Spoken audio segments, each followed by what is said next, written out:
Bapak Ibu yang saya hormati, ini acara yang kedua yang kira-kira sebulan yang lalu diinisiasi oleh Kementerian Luar Negeri, Pak. Kementerian Luar Negeri juga menginisiasi kegiatan tentang bisnis dan hak asasi manusia. Masalah bisnis dan HAM itu sesuatu yang menjadi mata rantai yang tidak terpisahkan antara satu dengan yang lain. Memang kalau kita bicara hak asasi manusia, selalu kita mengatakan bahwa ada pelanggaran hak asasi manusia. Pelanggaran hak asasi manusia yang apa yang kita selalu kita pahami. Maka selalu kita katakan kalau orang melakukan orang lain atau memperlakukan orang lain secara diskriminasi, dikatakan pelanggar HAM. Kalau institusi kemudian memperlakukan masyarakat secara tidak adil, dianggap melanggar HAM. Kalau individu juga melakukan hal yang sama terhadap orang lain, dikatakan melanggar HAM. Itu konteks pemahaman melanggar HAM masih di sana yang kita pahami selama ini. Padahal ternyata masih ada hal yang lain yang terkait dengan korporasi.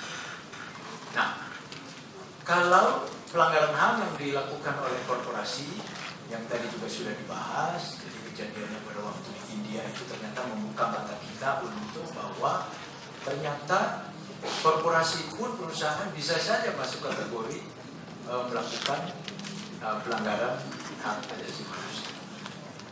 Nah, kami juga sedang bekerja sama dengan Kementerian Tenaga Kerja untuk melakukan kajian dan sedikit penelitian gitu ya. Dalam hal apa gitu ya, korporat itu, perusahaan itu masuk kategori melanggar HAM. Apakah bisa kita samakan kalau misalnya kami di Kementerian Hukum dan Hak Asasi Manusia ada lembaga pemasyarakatan. Nah, di lembaga pemasyarakatan itu ada yang namanya standar minimum rule. Jadi aturan-aturan yang harus ditaati, yang harus dipenuhi oleh pemerintah terhadap para warga binaan. Nah, bagaimana dengan konteks hari ini yang terkait dengan bisnis dan hak asasi manusia? Saya sedang, yang tadi saya katakan, saya sedang mencoba bekerja sama dengan Kementerian Tenaga Kerja. Saya katakan, apakah kita bisa membuat parameter gitu ya, sebagaimana kita kalau di dalam pembentukan peraturan perundang-undangan. Pembentukan peraturan perundang-undangan itu di dalam Undang-Undang 12 tahun 2011 jelas di sana ada parameternya. Setiap peraturan perundang-undangan maka antara lain di sana salah satu azasnya maka yang terkait dengan pengayoman maupun perlindungan terhadap hak asasi manusia. Itu pembentukan peraturan perundang-undangan. Lebih tegas lagi kalau di daerah, mungkin kalau dari Fakultas Hukum sering dimintakan untuk menjadi atau membuat naskah akademis dari sebuah peraturan daerah ya, saya yakin sering. Nah, ini juga di sana ada guidance-nya bahwa sebuah perda itu juga harus ada atau di sana wajib hukumnya menciptakan atau terkandung maksud parameter hak asasi manusia. Kami juga sedang mencoba dengan Kementerian Tenaga Kerja, mudah-mudahan nanti saya juga ajak Elsam ya, untuk merumuskan parameter-parameter hak asasi manusia yang nanti kita akan dorong kepada para pengusaha untuk menerapkan parameter-parameter hak asasi manusia, khususnya bagi para pekerja. Selama ini yang kita ketahui, ya memang ya di mana-mana yang namanya pengusaha itu pasti pengen dapat untung. Pasti tidak mungkin orang berusaha kemudian dia ya sudah nggak apa-apa lah, saya nggak dapat untung nggak apa-apa, yang penting pekerja saya sejahtera, kami tidak dapat untung. Tidak ada, saya yakin di dunia ini yang namanya orang berusaha pasti akan dapat untung. Nah, cuman masalahnya sekarang Bapak Ibu yang selalu muncul ke permukaan adalah kalau kita lihat demo-demo buruh pasti menuntut adanya perbaikan upah. Maka kalau perbaikan upah itu juga terkait erat dengan perlindungan, pemenuhan hak asasi manusia. Karena di konstitusi kita kan jelas di sana dikatakan bahwa setiap orang itu ya berhak untuk bekerja dan memperoleh penghasilan yang lain. Nah, itu yang pertama. Yang kedua, kita sering dengar juga katanya gitu ya, walaupun perlu kita buktikan betul apa tidak. Katanya para pekerja khususnya perempuan itu juga mengalami kesulitan apabila dia mengajukan cuti misalnya untuk cuti hamil dan seterusnya. Itu juga kesulitan. Yang ketiga, sering saya dengar juga, mudah-mudahan ini tidak benar karena ini pengusaha-pengusaha berdatang, tapi kan ini masukan-masukan ini kita tampung.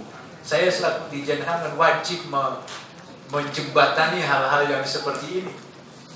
Katanya seringkali juga apabila pekerja itu sakit, ini juga seringkali menjadi masalah di dalam implementasi hubungan antara pengusaha dan pekerja. Hal yang lain yang kadang-kadang juga ini sesungguhnya juga seringkali juga merepotkan. Kalau di Undang-Undang 13 tahun 2003 kita lihat tentang ketenagakerjaan, maka dalam rangka untuk mengimplementasi kebebasan setiap orang untuk berkumpul, maka Undang-Undang 13 tahun 2003 memberikan keleluasaan sedemikian rupa kepada pekerja untuk membentuk apa yang disebut dengan serikat pekerja. Ternyata setelah saya dalami kepada para pengusaha, memang ini juga sedikit-sedikit merepotkan gitu ya. Nah, oleh karena itu barangkali kalau nanti Kementerian Hukum dan Hak Asasi Manusia bekerja sama dengan Kementerian Tenaga Kerja untuk merumuskan gitu ya parameter-parameter hak asasi manusia yang menjadi pegangan antara pemerintah, antara pengusaha dan pekerja, maka harapannya ke depan antara bisnis dan hak asasi manusia itu berjalan beriringan. Saya kira ini menjadi penting. Nah, tentunya nanti kalau ini ada rumusan, ada usulan kebijakan, maka nanti kita godok, mari kita diskusikan dengan Prof. Makarim Wibisono, dengan kawan-kawan Elsam, dengan kawan-kawan dari Kementerian Luar Negeri. Maka ke depan saya kira hubungan antara pengusaha dan pekerja, hubungan antara bisnis dan hak asasi manusia menjadi beriringan bersama, saling menguntungkan, dan tidak lagi ke depan yang terjadi misalnya pengusaha saling berdemo dan seterusnya. Saya kira ini menjadi pemikiran kita bersama. Kemudian Bapak Ibu yang saya hormati, betul tadi Prof. Makarim sudah sampaikan bahwa semoga di dalam Ranham 2014-2019 itu nanti kita lebih tegas di dalam mengakomodir antara kepentingan hal-hal yang terkait antara bisnis dan hak asasi manusia. Memang di dalam Ranham berdasarkan Perpres 75 tahun 2015 memang tidak secara spesifik memang menjelaskan itu, tapi di sana lebih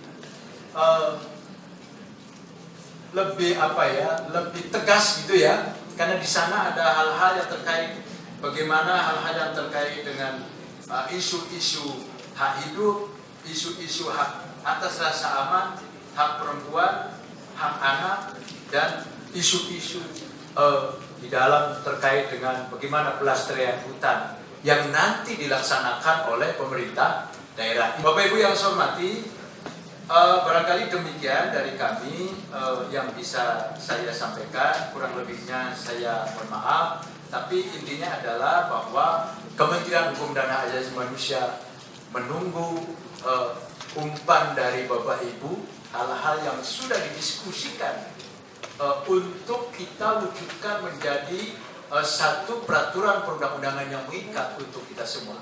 Demikian yang bisa saya sampaikan. Bila taufik wal hidayah, wassalamualaikum warahmatullahi wabarakatuh.